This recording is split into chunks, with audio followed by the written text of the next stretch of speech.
Aleluia. Paz do Senhor Jesus, irmãos. Amém? Glória a Deus. Vai abrindo a sua Bíblia aí em Obadias, até você encontrar.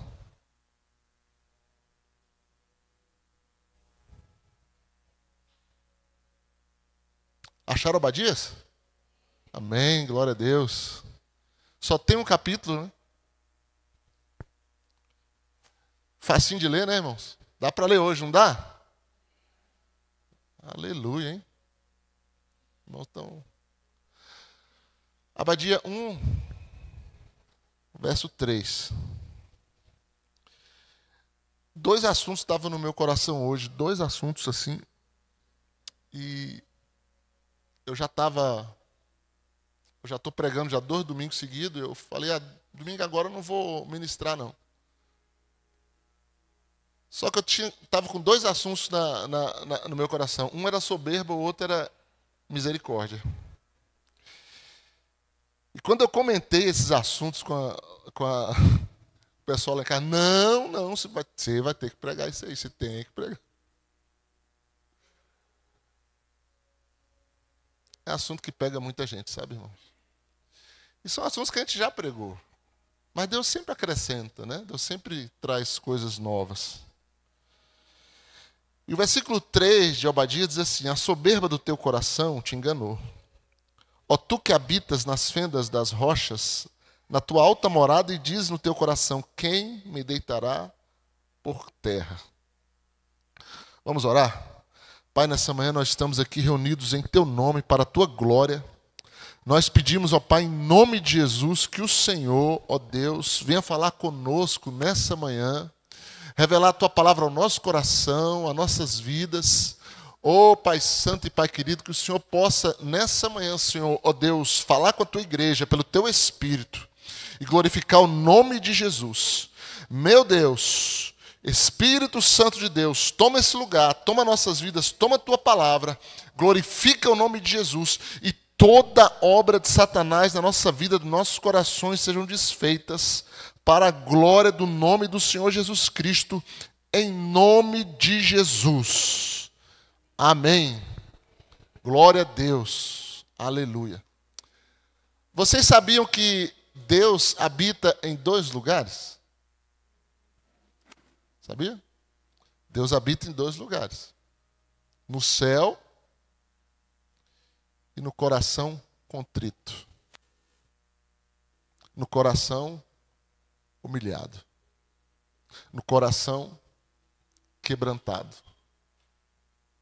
Porém, Satanás também habita em 2 lugares.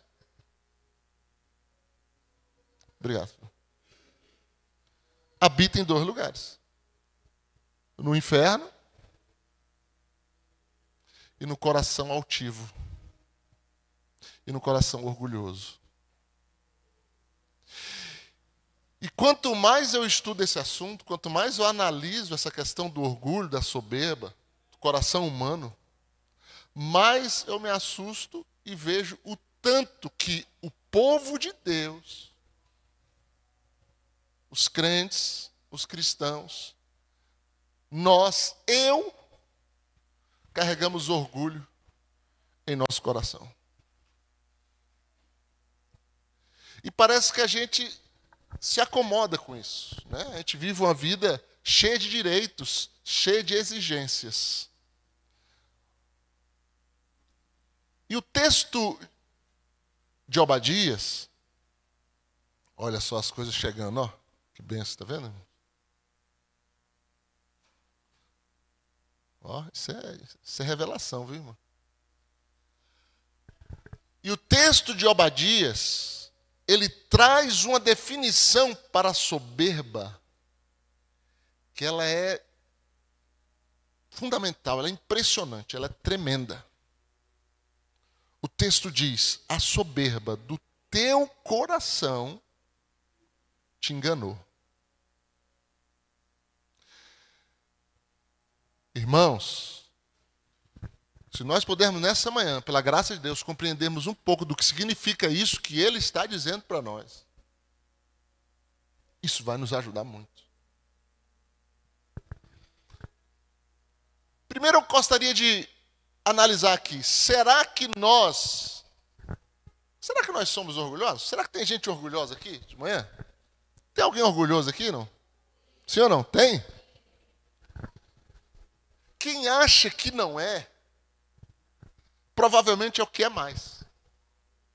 Quem pensa que não é orgulhoso, quem pensa que não tem soberba no coração, normalmente é a pessoa que mais carrega, é a pessoa que mais tem. Porque a soberba, ela é um auto-engano. E a pior coisa que pode haver na vida do ser humano é ele viver, é ele se relacionar, porque vida é relacionamento, vida é convivência com gente, com pessoas, com Deus. A pior coisa é a pessoa viver, se relacionar enganado. Pensando que é uma coisa que não é. Sem discernir a si próprio. Sem discernir a si próprio, gente. Se tem uma coisa que engana a gente, é o nosso próprio orgulho, é a nossa própria soberba. A gente não vê o tanto que nós somos miseráveis. O tanto que nós somos carentes da misericórdia dos outros, do perdão dos outros, da compaixão das pessoas.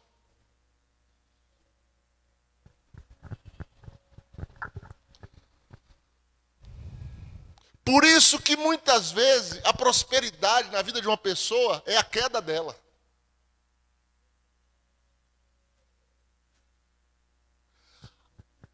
Até a beleza, até a capacidade, até aquilo que a gente carrega, que a gente é consciente que tem, de bom, de valoroso, pode ser a nossa queda.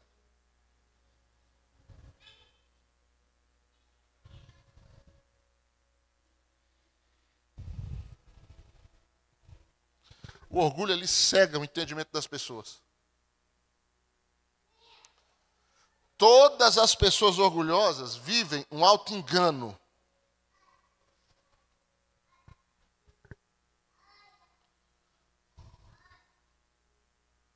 E o grande auto-engano do soberbo é que ele não se acha assim. Ou ainda que ele perceba, como nós aqui falamos aqui, não, realmente nós temos orgulho, nós carregamos orgulho. Ainda que ele perceba, a maioria das vezes que ele é confrontado, ele arruma uma maneira de se justificar.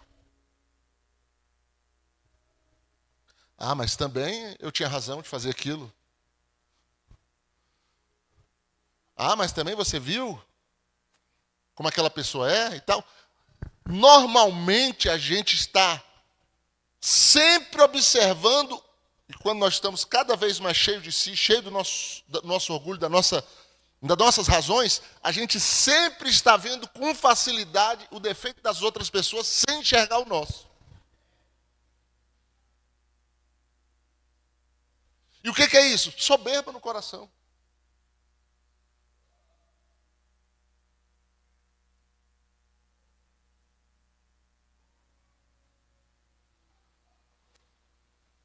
Quando ele fala, esse texto aqui, ó, o texto de Obadias, todinho, é falando sobre Edom. Edom é os descendentes de Esaú. É o descendente de Esaú. A descendência de Esaú, a descendência dos edonitas, os filhos, os descendentes deles, não existem mais. Eles foram extintos da face da terra. Quando Deus diz que a soberba precede a ruína e a altivez a queda, isso vai mais além do que a gente imagina.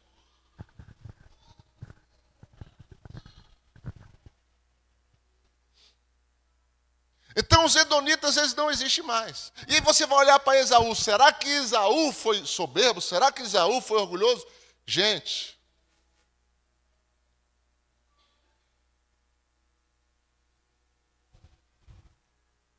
a primeira coisa que Esaú fez, quando ele percebeu que a primogenitura não era mais dele, foi casar com mulheres que os pais dele não queriam que ele casasse. Foi tomar para si mulheres cananeias, mulheres de Canaã, Mulheres ímpias, mulheres que não temiam ao Deus de Israel. Ele foi e tomou para si como esposa aquelas mulheres. Sabe o que ele está dizendo? Já que não me deram a primogenitura, eu vou fazer o que eu quero também. O soberbo, ele justifica a vingança dele porque ele não foi reconhecido. Porque ele não foi aceito, porque ele não foi elogiado, porque ele não foi... Aí ele justifica as atitudes dele. E sempre vão tender as atitudes de vingança, porque o soberbo é vingativo, o soberbo, ele se vinga, ele se revolta, ele é um revoltado, ele é orgulhoso, muitas vezes ele sabota, ele é um sabotador, ele é um boicotador, com justificativas, já que eu fui ignorado, também eu não participo, também eu não faço. É interessante, irmãos, que a Bíblia compara o crente à ovelha. E a ovelha é o animal mais humilde que tem, mais dependente que tem. É o único animal que na hora de morrer não faz escândalo. Não berra, não briga, não luta contra o seu próprio sacrifício. É um animal que se auto-sacrifica. Mas o soberbo, ele não está disposto a se auto-sacrificar. Ele prefere sacrificar os outros. Ele não está disposto a ser humilde, a se humilhar. Ele prefere até humilhar os outros.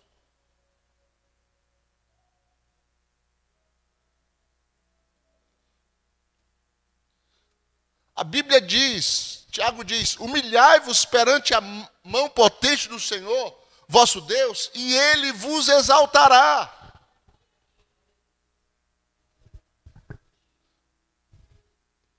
E se humilhar não é fácil, irmãos. A Bíblia não diz que os humilhados serão exaltados. A Bíblia diz que aqueles que se humilharem serão exaltados. Se humilhar não é fácil, porque você se expõe. Muitas vezes o soberbo ele não quer expor, ele vive dentro de uma redoma. Ele não quer expor a vida dele. Isso é soberba, gente. Muitas vezes as pessoas não vêm na frente, não se rendem a Jesus, por quê? Soberba, orgulho religioso, orgulho que a pessoa carrega. Não vá até a outra, não pede perdão, por quê? Soberba, orgulho. Ela justifica aquilo. Não, mas ele também me ofendeu. Mas e daí? Qual de nós que não tem falha? Qual de nós que não erra? É só os outros, eu não. O soberbo é uma pessoa insatisfeita. Ele vive exigindo, ele vive reclamando dos outros. Vive exigindo perfeição dos outros. Ele é um reclamador. Existe um pecado na Bíblia, irmãos, que é comparado ao pecado do adultério, ao pecado da idolatria, a pecados terríveis, está lá em Romanos, que muitas vezes a gente não dá atenção para ele. Sabe qual é? Maldizente. Maldizente, aquela pessoa insatisfeita, que fica maldizendo e falando o tempo inteiro, e reclamando dos outros. Sabe o que é isso? Soberba, orgulho. A pessoa fica exigindo dos outros uma perfeição que ela mesma não tem.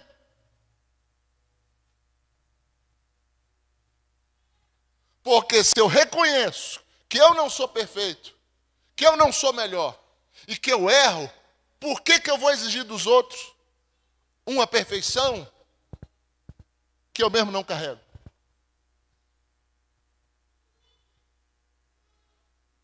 Mas o soberbo vive reclamando das pessoas. Ele vive reclamando dos outros.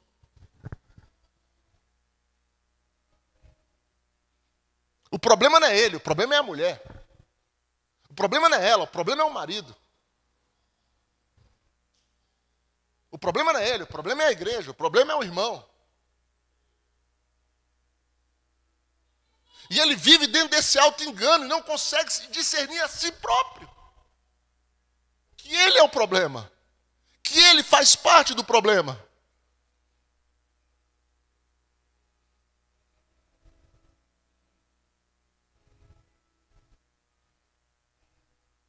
O principal problema dessa igreja está aqui em cima.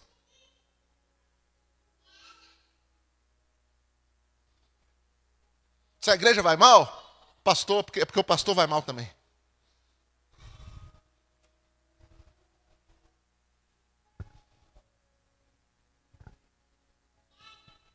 Assim como é o povo, é o sacerdote. Assim como é o sacerdote, é o povo.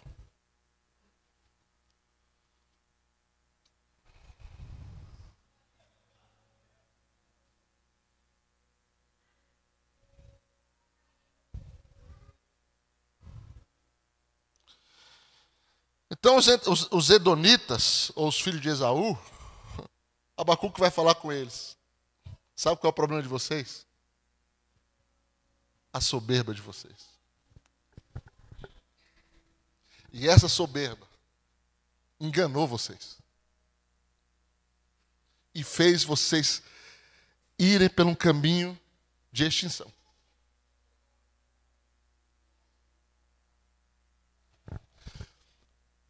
Eles tinham uma avaliação errada deles mesmos. Eles pensavam que eram tidos pelos seus que estavam em sua volta, com honra, com distinção. Mas o versículo 2 vai dizer: você é muito desprezado. Você é muito desprezado. Mas a impressão que ele achava, que ele era honrado. Que ele era tido de muita distinção, mas era... Ai, gente, olha, a vida do pastor é terrível, sabe por quê?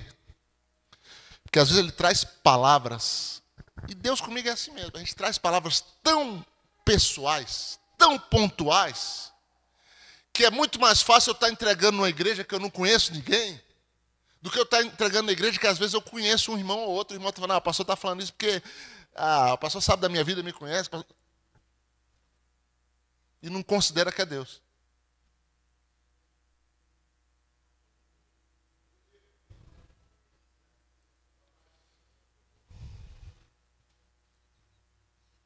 E isso também é soberba.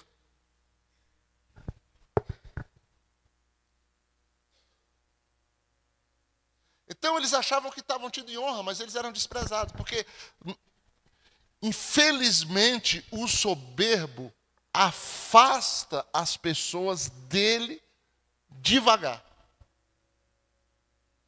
E aí, quando ele percebe alguma coisa de não haver essa aproximação, ou essa valorização, ou essa honra que ele imagina ter, ele fala assim: é porque não descobriram o meu valor ainda.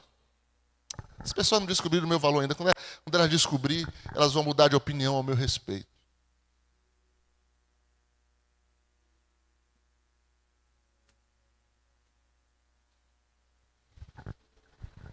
Você não tem noção como a soberba atrapalhou a minha vida e o meu ministério. O orgulho de achar que tenho mais para oferecer do que outros.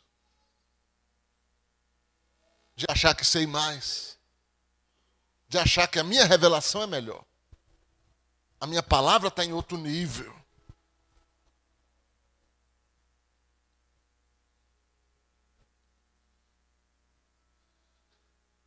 Abre Apocalipse 3,17 aí. Por favor, Isaac, coloca na tela aí.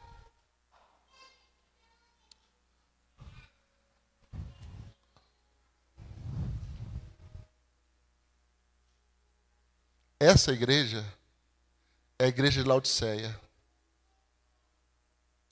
É a 7ª igreja. Daquelas 7 igrejas que João envia carta em Apocalipse. Muitos acreditam, e eu também, que ela é um retrato da igreja atual. E a igreja atual é uma igreja soberba.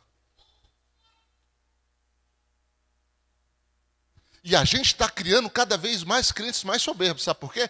Porque não pode confrontar. Não pode falar certas coisas.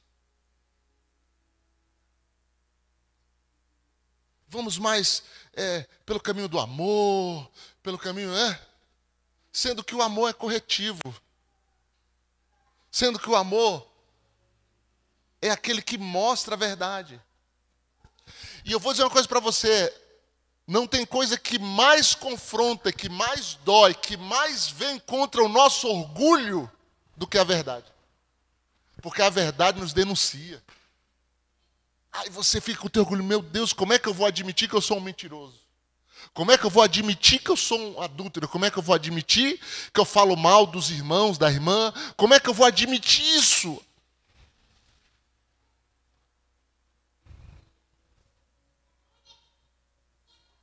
Eu não posso, né? Como a história daquele garoto que chega para a mãe, é mandado embora do trabalho, e ele põe culpa na empresa. Ah, o meu chefe não gosta de mim. As pessoas lá não vão com a minha cara e tal, por isso eu fui mandado embora, mãe. E a mãe acredita. Porque mãe é uma mãe, né? O nome já diz, é uma mãe. Acredita. Depois o irmão fica sabendo que ele chega atrasado, que o serviço dele não é bom. Mas a soberba não deixa ele trazer a verdade. Porque a verdade confronta a nossa soberba. E a gente prefere se esconder na soberba, no nosso orgulho, vivendo uma vida mentirosa, do que expor quem nós realmente somos. Você já chegou para o seu cônjuge, já falou para ele quem você realmente é?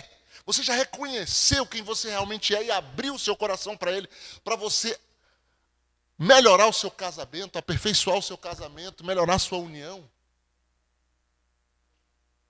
Renovar as alianças e o período de tempo que vocês vão viver junto, porque já está desgastado.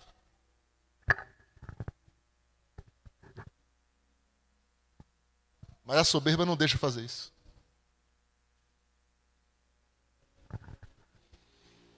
A gente é muito soberbo, irmão. A gente é mais soberbo do que a gente imagina. Mais orgulhoso do que a gente imagina.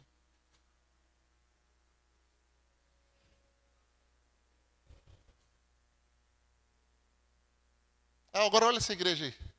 Olha como é que ela se enxerga e olha quem ela realmente é. Você já leu o versículo. Deu tempo de você ler. Olha como ela se enxerga e olha quem ela é.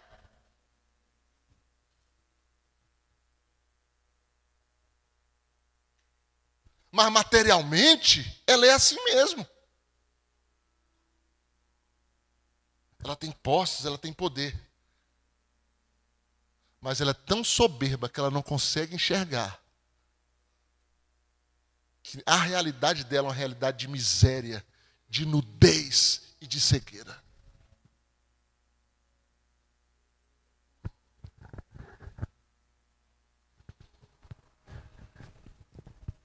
Será que a gente, irmãos, tem a humildade realmente de servir o irmão?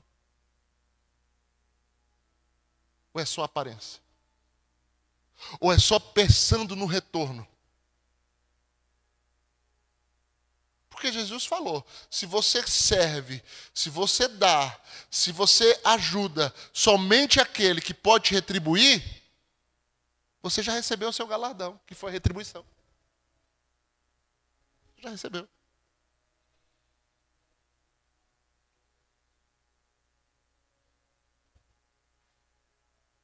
Será que a gente enxerga o nosso irmão como irmão?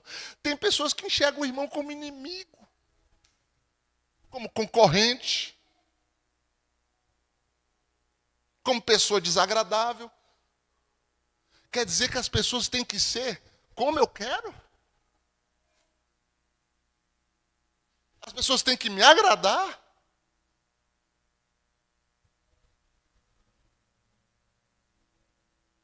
Será que eu agrado tanto assim os outros?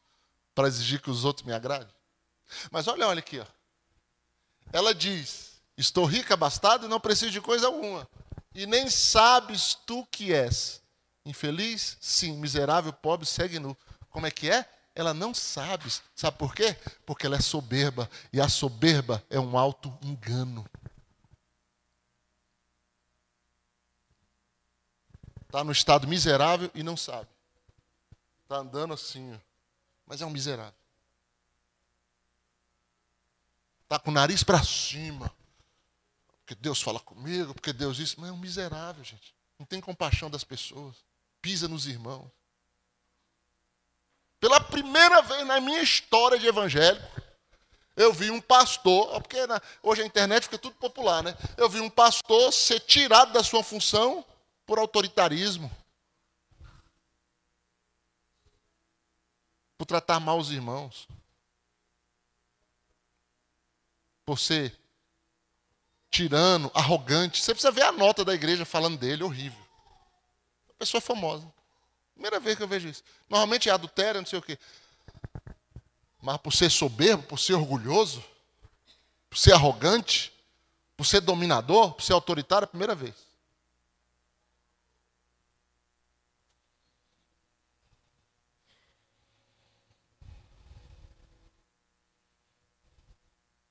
A avaliação do orgulhoso de si mesmo, ela é sempre desastrosa. Ele é cego quanto à sua real situação. Vamos orar essa manhã? Pastor, um negócio muito forte, muito confrontador, difícil. Isso mesmo, para mim também.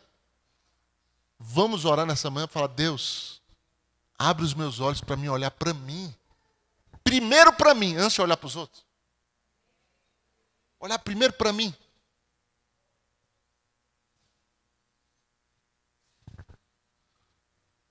Para mim me livrar. Ou pelo menos começar a vencer a soberba, o orgulho que eu carrego.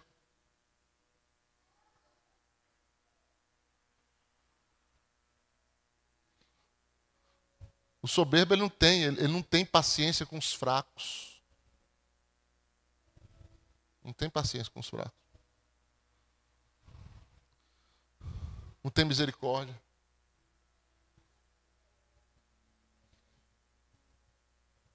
Ele quer que o fraco seja igual a ele, porque afinal de contas ele é perfeito.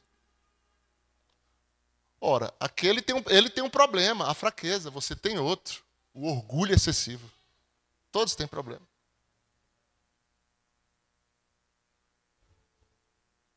Aí você tem que suportar a fraqueza dele e ele tem que suportar o teu orgulho.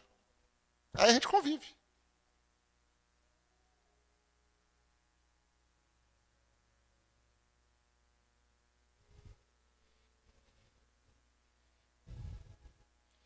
Quanto à sua segurança pessoal, se sentir seguros, o versículo 3, o versículo 4 lá de Obadias mostra que eles se sentiam seguros, mas o fim deles estava ali, ó. Aí você vai ver isso na história, é desse jeito, irmão. Desse jeito. Os grandes nomes da história, os grandes guerreiros da história, todos se sentiam seguros, autoconfiantes. Foi exatamente nesse momento que eles se arruinaram. Napoleão, Hitler, todas essas figuras da história aí. Aí você vai olhar para a Bíblia. Torre de Babel. Mas sentiu bem ali, altivos, seguros, estão construindo uma torre. Deus vai lá e acaba com a farra deles. Jericó, sentiu seguro dentro daquelas muralhas. Estamos protegidos aqui, ninguém entra. Eles nunca vão conseguir transpor essas muralhas. Deus vai lá e derruba. É interessante essas histórias nossas aqui, que a gente conhece muito bem, até de documentário, né? O Titanic. O navio mais seguro do mundo, construído em 1913, 12. Afundou em 13, eu acho. 13. Fez 100 anos aí. Ou foi 23, uma coisa assim. O navio mais seguro do mundo.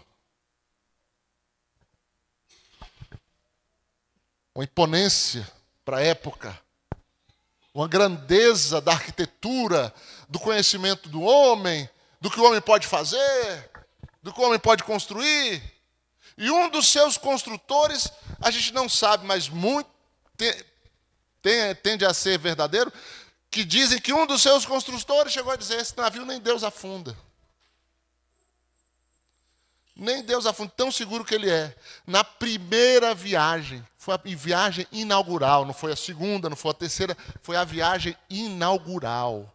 A primeira que ele fez. Um iceberg corta o casco. E detalhe, eles estavam tão altivos que eles queriam bater até um determinado recorde, que eles queriam chegar, não sei se era de Inglaterra para Nova York ou de Nova York para Inglaterra. De Londres para Nova York para Londres. A viagem era assim, era Estados Unidos e Inglaterra. Não sei se era indo ou vindo. Eles queriam chegar no determinado período para mostrar também a agilidade da viagem. E eles estavam numa determinada velocidade. E aquela velocidade foi o que, se eles viessem mais devagar, talvez não teria afundado. Mas a velocidade que vinha fez com que o rompimento no casco fosse um estrago tão grande, irreparável. Ele tinha 5 camadas de proteção. Se rompesse a primeira, enchesse de água, não afundava. Se rompesse a segunda, enchesse de água, não afundava. Rompesse a terceira, enchesse de água, não afundava. Porque ele tinha 5 camadas de proteção no casco. A velocidade vinha, era excessiva, rompeu a 5.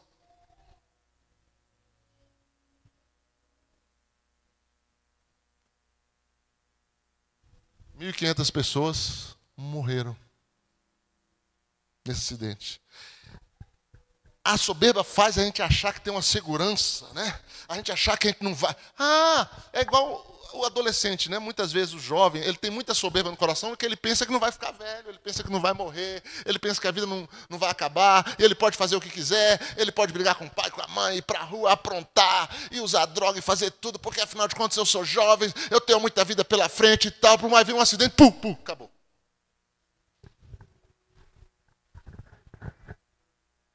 A soberba faz a pessoa se sentir autoconfiante, autosseguro. Sendo que a nossa única confiança, nossa rocha se chama Senhor Jesus Cristo. A nossa única confiança, a única segurança está na presença de Deus, no esconderijo do Altíssimo. Fora desse lugar, irmãos, nós somos absolutamente nada. A nossa vida é como uma aranha pendurada num fio e uma fogueira embaixo. O que aquele fio é? É só um vento para ele partir.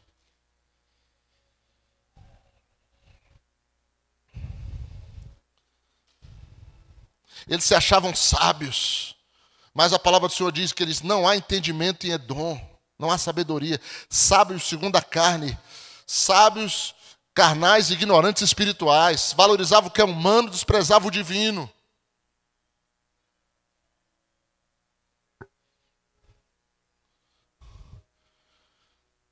Eles estavam achando que estavam cercados de pessoas leais, né? Ele se engana com as pessoas, se engana com tudo. Porque a soberba é como um entorpecente. A pessoa até avalia errado as pessoas que estão em sua volta. Eles achavam que tinham aliança com pessoas que estavam em sua volta. Mas o versículo 7 diz: os que gozam da tua paz te enganaram. Aqueles que você pensa, eles te enganaram. Porque no final, a soberba é aquilo. Ela volta contra a pessoa. Os atos praticados, o orgulho praticado, o desprezo praticado, ele retorna. Aí aqueles que ele pensa que tinha aliança, que estava do lado deles, que tinham a sua paz, esses os enganaram. Aí quem são esses? São parentes ricos, os amigos influentes, os aliados poderosos. Vai chegar um momento que na vida do soberbo tudo isso vai falhar.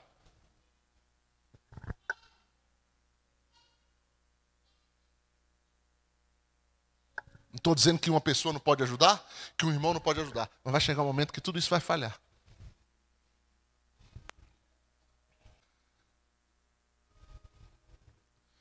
Infelizmente, o pecado é um monstro que só cresce à medida que ele se alimenta.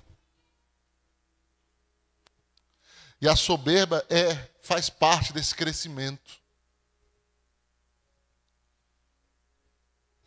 Só vai se desenvolvendo. Só vai aumentando. E a gente não vai percebendo. E aí a nossa vida começa. Gente, é uma vida que Onde é que está a paz? A pessoa busca, não acha. Onde está isso? As coisas começam a ruírem, as coisas começam a dar tudo errado, os problemas vão se acumulando.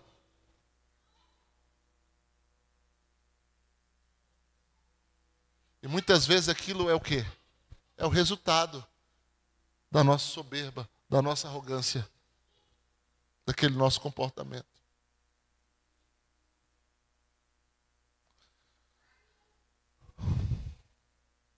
Ô, pastor, não faz isso não. Não, você tinha que estar dando graça a Deus, aleluia. É difícil dar aleluia com uma palavra dessa, né? Ô, Jesus, me ajuda, pelo menos, devia falar. Ô, Senhor, tem misericórdia de mim, muda o meu coração, tira a soberba diante de mim, tira o orgulho. Não tem um ser humano na face da terra, irmãos, que não tem esse problema. Não tem. Agora, o pior é no nosso meio. O pior é o crente que passa pelo outro e vira o rosto. O pior é o crente que ignora o irmão. O pior é o crente que faz acepção de pessoas. Ele escolhe com quem quer estar, ele escolhe com quem quer falar, ele escolhe com quem quer andar. E com quem ele não quer. Que espécie de céu essa pessoa pensa que está indo, gente? É um céu exclusivo? É um céu elitizado? É um céu das pessoas só que parecem com ela?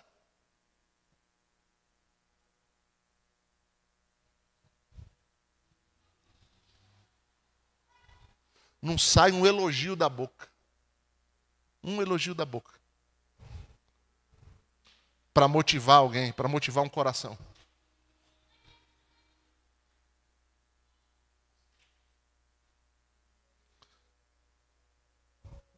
Mas sempre está pronto para cobrar.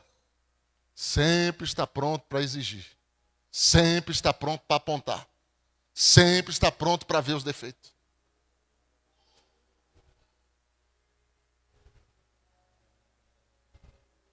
Para onde a gente vai parar desse jeito, irmãos? Pode. A gente não pode caminhar mais assim. A gente não pode ser esse tipo de pessoa. A gente não pode aceitar ter esse tipo de coração. Deus nos deu um novo coração. Ele nos deu um novo coração. E o coração dele é um coração humilde, o coração dele é um coração quebrantado. O coração dele é um coração que vira a outra face. O coração dele é um coração, se chamar para ir uma milha, vai duas.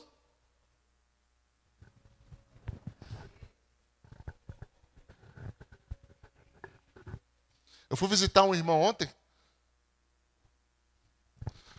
um dia que eu não queria ir, que é dia de consagração. Quando eu vou fazer, quando tenho as 24 horas, ô, irmão, não me chama para visita, não me chama para nada, irmão. Eu quero ficar só. Sabe o que é ficar só? Isolar. Nem em casa eu gosto de ter comunhão.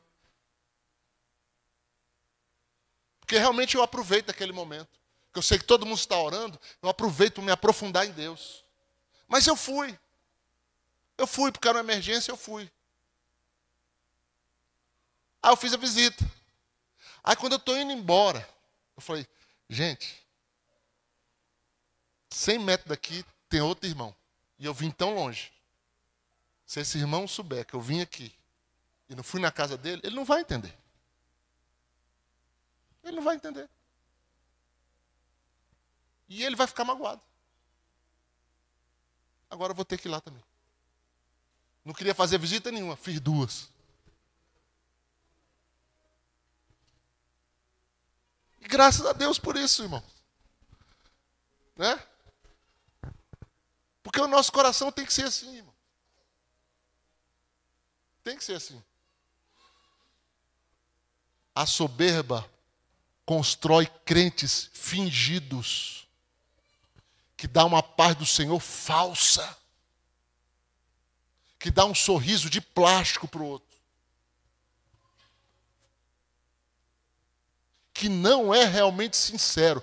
Mas eu digo sincero, não no sentido de ofender, porque esse tipo de sinceridade eu dispenso, mas no sincero, no sentido de ser transparente com a pessoa. No sentido de procurar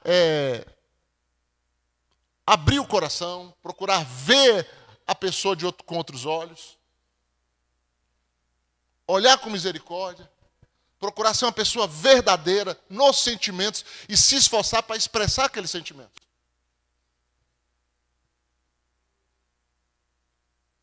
Deus, Ele precisa nos moldar, Ele precisa nos moldar, irmãos. Precisa nos moldar, nos moldar, nos moldar, nos moldar, nos moldar. Nós somos uma obra inacabada e nós não podemos sair da mão do oleiro, nós não podemos, irmão. Nós temos que permanecer com a nossa vida nas mãos do oleiro, para o oleiro ir nos moldando. Gente, olha, eu fico assustado, às vezes, com irmãos que chegam de outra igreja. Nosso ministério não é melhor que os outros, não, irmão. Não é não. Mas eu fico assustado quando os irmãos chegam de outra igreja e eles relatam a forma como era lá. Eu falo, meu Deus, não é possível que tinha tanta pompa assim. Não é possível, não é possível. Porque Jesus, na ceia, o que ele fez? Ele pegou uma toalha, tirou a vestimenta de cima, ficou nu daqui para cima. Ó, daqui para cima. Ele tirou a vestimenta de cima, diz o texto. Só havia homem no recinto. Ele tirou a vestimenta de cima, pegou uma toalha e cingiu-se com ela, pegou uma bacia e começou a lavar os pés dos discípulos.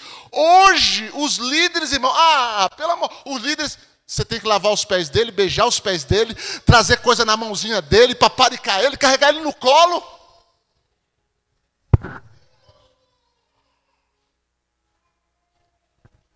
Que tipo de liderança é essa, irmão? Se pode se chamar de liderança?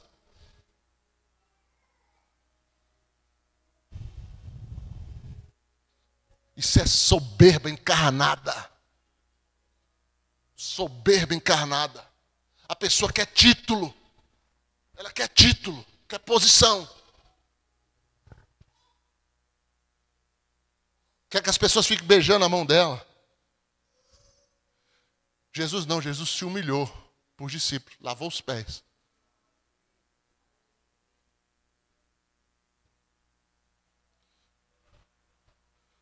Eu cheguei na casa do irmão e falei, ô irmão, eu não vim na sua casa não, mas eu estava aqui do lado, eu tinha que passar aqui.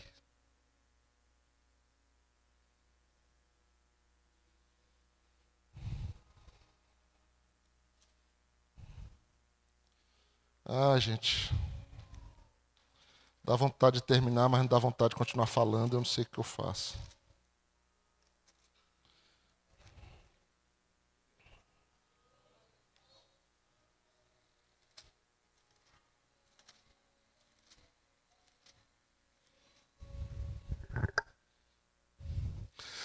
João 13. Ora, antes da festa da Páscoa, sabendo Jesus que era chegada a sua hora de passar deste mundo para o Pai, tendo amado os seus que estavam no mundo, amou-os até o fim. Durante a ceia, tendo já o diabo posto no coração de Judas, filho de Simão, que o traísse, Jesus.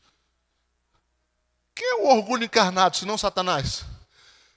Irmão, existe um engano, uma loucura maior do que trair Jesus? Como é que ele conseguiu? Ora, ele achou que ia se dar muito bem com aquele dinheiro. E que o ministério de Jesus ia acabar. E que ele ia... Foi totalmente tomado por um engano, uma loucura na sua mente. No seu coração. E aí, só para colocar isso aqui, ó. Sabendo que o Pai tudo confiara nas suas mãos. E que ele viera de Deus, voltara para Deus. Levantou-se da ceia, tirou a vestimenta de cima e, tomando uma toalha, cingiu-se com ela, depois deitou água na bacia e passou a lavar os pés dos discípulos e a enxugá-los com a toalha com que estava cingido.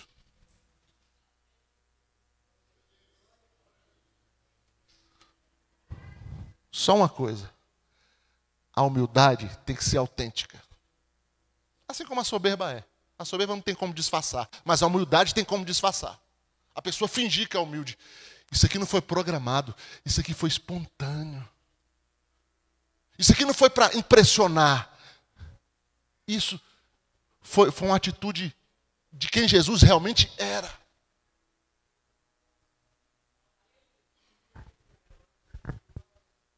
É o que Deus espera de nós, irmãos.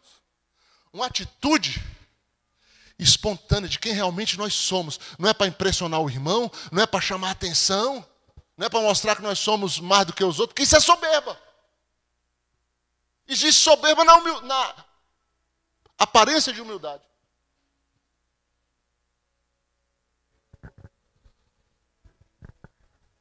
Mas sermos espontâneos. Você chegar para um irmão que você nunca falou com ele,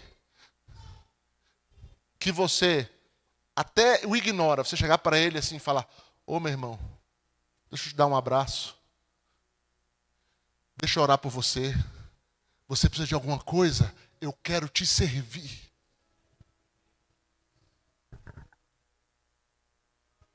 Isso, irmão, tu não sabe como isso quebra no mundo espiritual.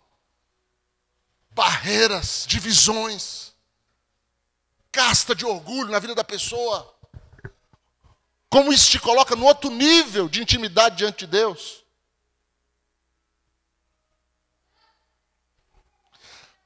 A gente tem que parar. A gente tem que parar de viver em grupinhos. A gente tem que quebrar isso. Ah, mas eu tenho vergonha.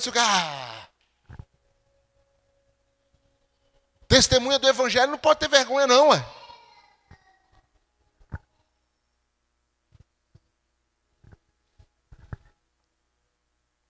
Vence esse trauma aí também.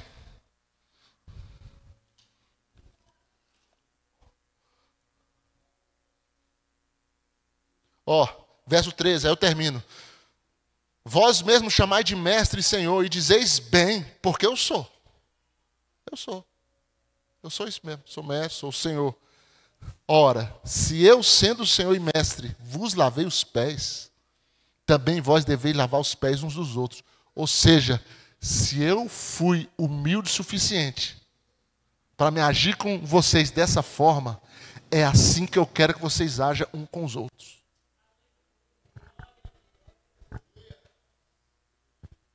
Vamos ficar em pé?